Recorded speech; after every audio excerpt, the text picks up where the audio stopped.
A reading from the Holy Gospel according to Mark.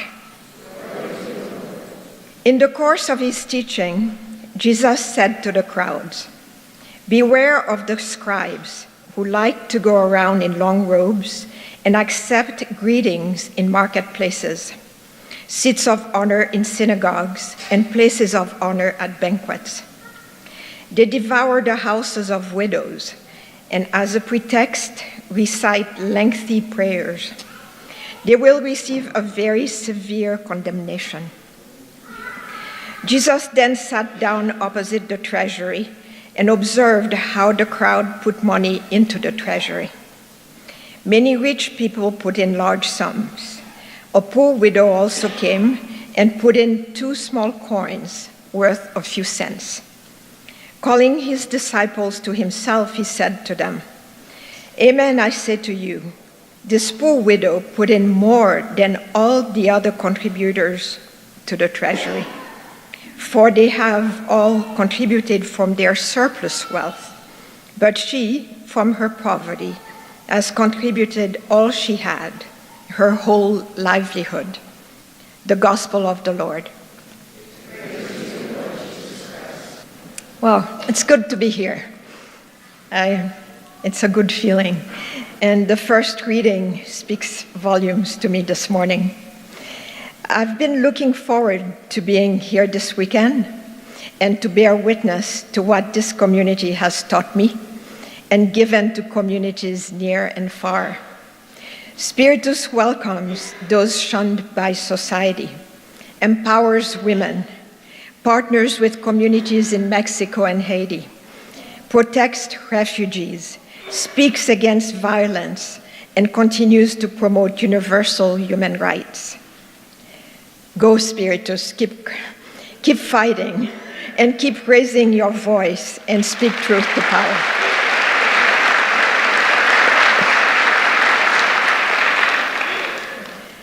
Hope's roots lie deep in this community, and our birthplace was Corpus Christi, birth date 1995.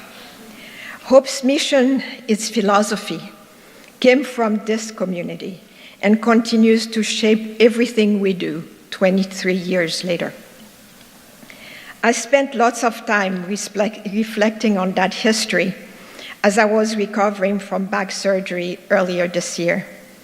My overwhelming feeling is gratitude.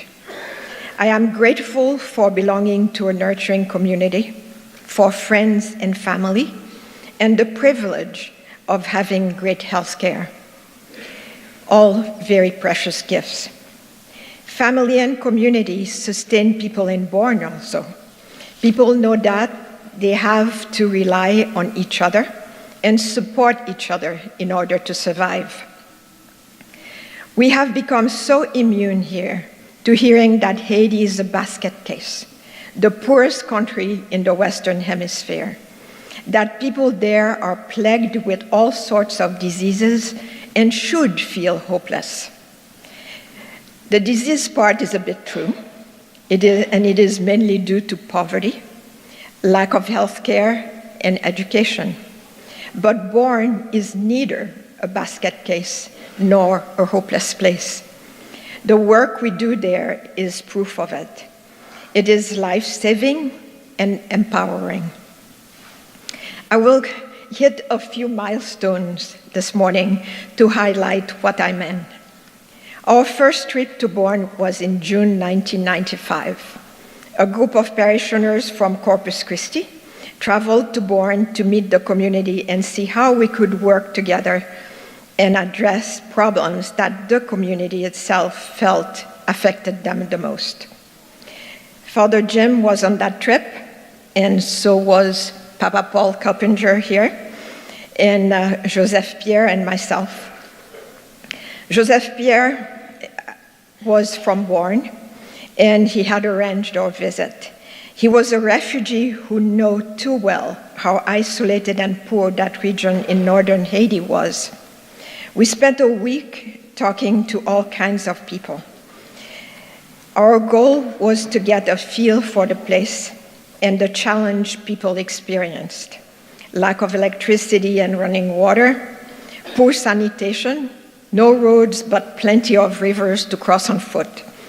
The state of schools and low level of literacy marked us, and so did the lack of health care. We got a taste of these challenges as we drove from Port-au-Prince to Bourne in a van with questionable brakes and missing a whole side door. It was scary as the road went up and down very steep mountains and in and out of potholes, but we survived. At the end of that week, we held a town meeting, a first example that we always consult with the community and work in partnership with them. By the last evening, we knew that Bourne was the place for us and that Corpus Haiti had found its home. We committed to return in January 1996, and that our goal would be to improve health, education, and the economic situation.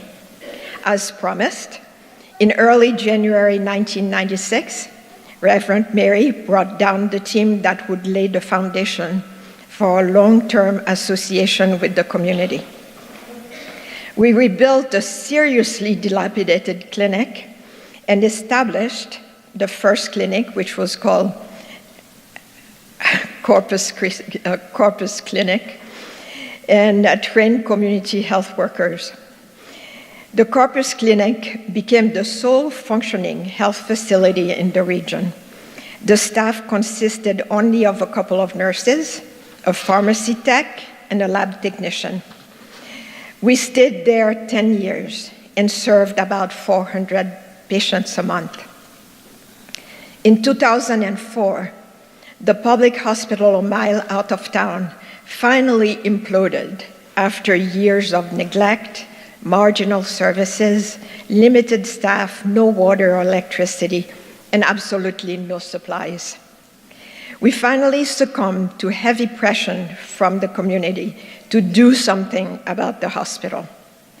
We thought hard about it and found that the only option open to us was to form a partnership with the Ministry of Health. On January 3rd, 2006, we signed the partnership and began reconstructing the hospital and establishing a health program for the region.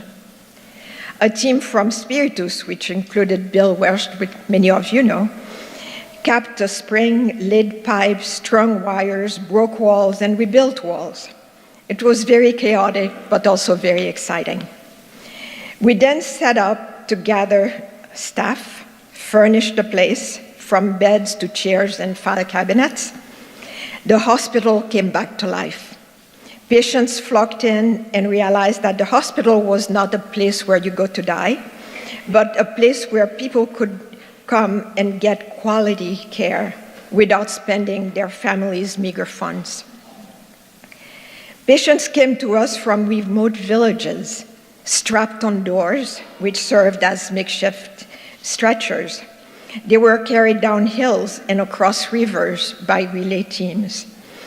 Villagers would blow a conch shell, a method used since colonial time to alert that there is an emergency somewhere, and either that someone had fallen off a tree or that a woman was trying to deliver a baby. And the message would be relayed, again, using conch shells from village to village, all the way to the hospital. Nowadays, though, with the proliferation of cell phones, messages travel faster, and we can send a vehicle to meet patients halfway. They still come down on doors, though, and some of them arrive to us in really very sad conditions, and I've seen patients arrive on doors already dead from the hardship of the trip.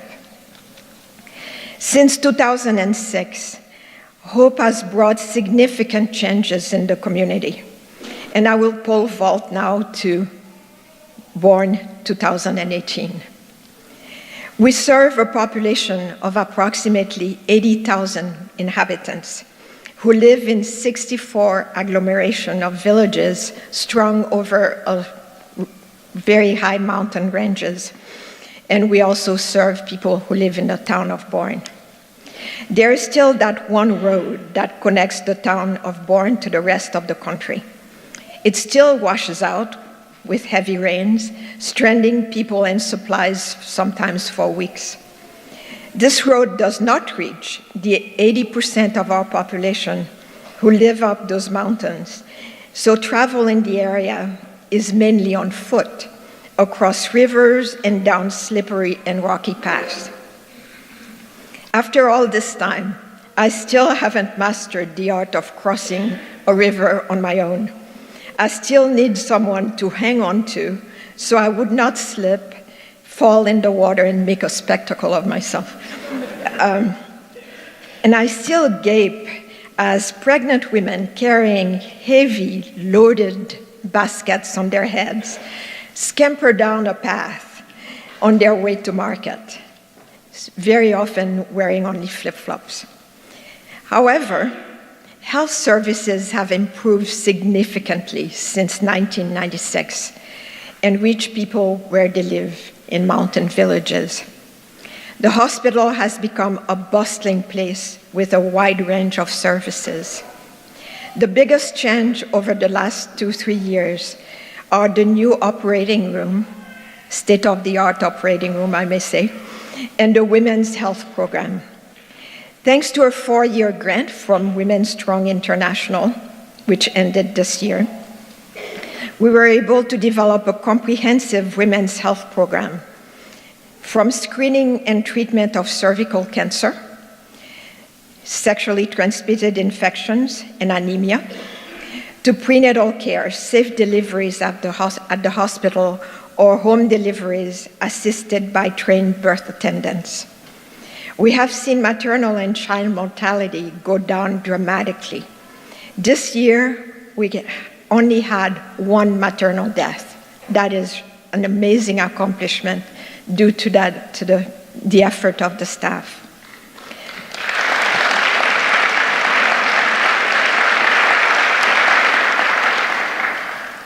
1,434 pregnant women received prenatal care this year.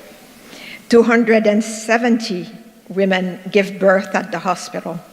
We performed 71 C-sections and took care of 53 women with postpartum hemorrhaging.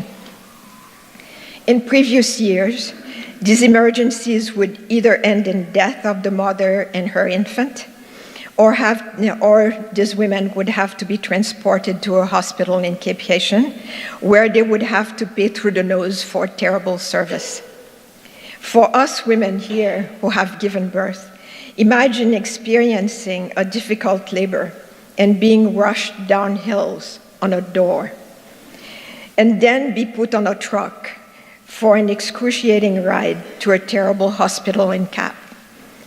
Our women do not have to do that anymore, and that has been an amazing thing for me to watch. We have a state-of-the-art dental clinic, and dentists from the US travel regularly to work with our dental staff. There is a team there right now. We can even do root canals and cap teeth using a 3D printer. I would consider having dental work done in Bourne. I'm thinking about it, and it's way cheaper than what we pay here.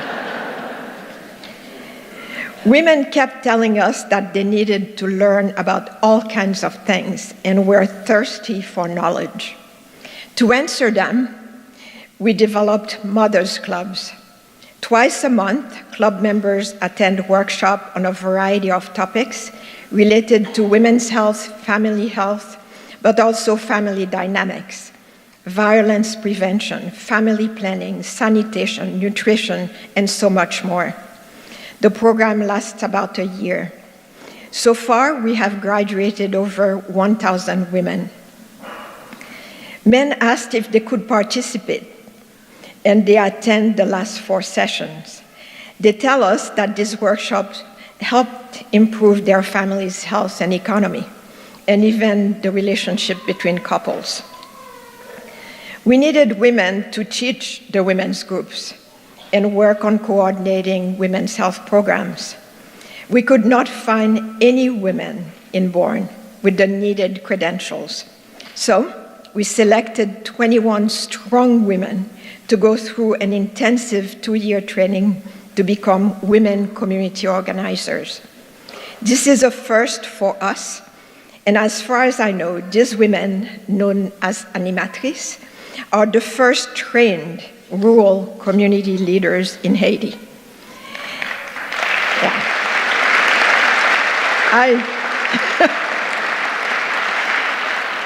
I will tell them that you are cheering them on. They are powerful women. They are awesome, and they are amazing role models for other women and for young girls. We always felt that development cannot happen if people do not have the means to support themselves. After much brainstorming, we started a program to train people to develop and manage small economic activities. As of this week, there are 1,064 registered members in this program. The structure of a community banking program is in place, and several small projects are off the ground.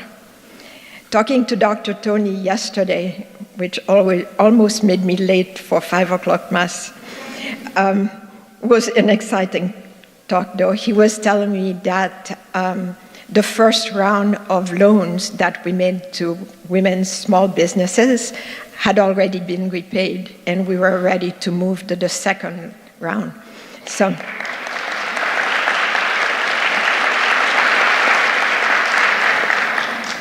the model of community engagement and empowerment that HOPE uses has been recognized by the Ministry of Health and by sponsor organizations. This year, PEPFAR, the USAID-funded program to fight global AIDS, malaria, and tuberculosis, awarded us, gave us an award to recognize the impact that we've had in the community.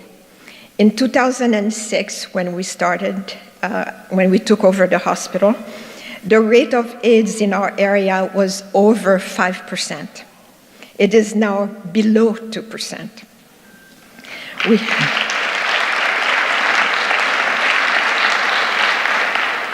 We haven't had a case of malaria in 2 years, and no cholera in more than 1 year. All of that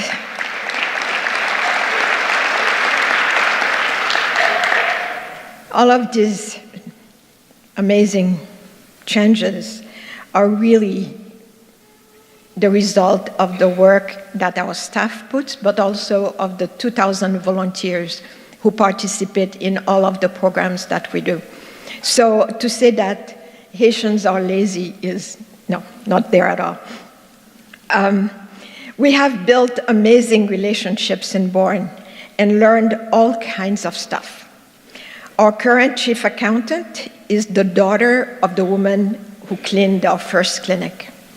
The daughter of Ben, our very first employee, is a doctor who works with us.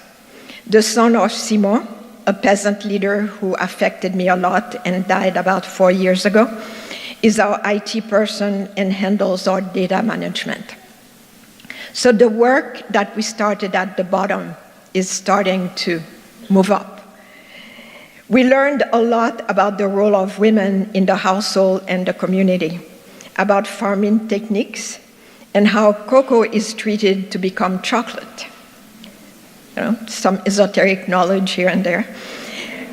We learned lots about folk beliefs that may sound funny to us, but in reality are life-threatening. A traditional birth attendant told us that when a pregnant woman has swollen feet and she gets nice and big, it is a sure sign that she is expecting twins. In fact, those are the signs of preeclampsia, which kills pregnant women. We also learned that if you plant any fruit trees on the feast day of St. James, if you know when that is, I think it's in June, this guarantees that you will have a bumper crop. I have not been able to test that. Change is part of human organizations, though, and we find ourselves at the crossroads. The global financial situation does not favor poor countries like Haiti, which our president labels shithole countries. Funding is getting harder to find, and competition for grant monies is fierce. We are hard at work, though, to avoid jeopardizing the gains that we've made and the lives of our population. For the past 22 years, we have been a strictly volunteer organization here in Rochester, no paid staff. This was great, but with everyone having day jobs and grandchildren like I do, it was difficult to get things done. With the support of 2 generous donors, we were able to make our first hire, a director of development. Her name is Amanda Smythe, and she came on board about 4 months ago. She is doing all the things we should have been doing years ago. As I stress over how to support this work and keep it going, Father Jim's voice rings in my ears, reminding me that not all change is bad, and that it is sometimes even good. As he said, as hard as it seems, you need to trim a rose bush to bring more flowers. I'm trying to believe him. So, on behalf of my colleagues in Bourne, especially Dr. Tony, and on behalf of all the community members who benefit from Hope's work in Bourne, I wanted to remind Spiritus Christi that our success is your success, and that the ground where we first sank our roots is still nourishing hope. Merci en pile. Thank you.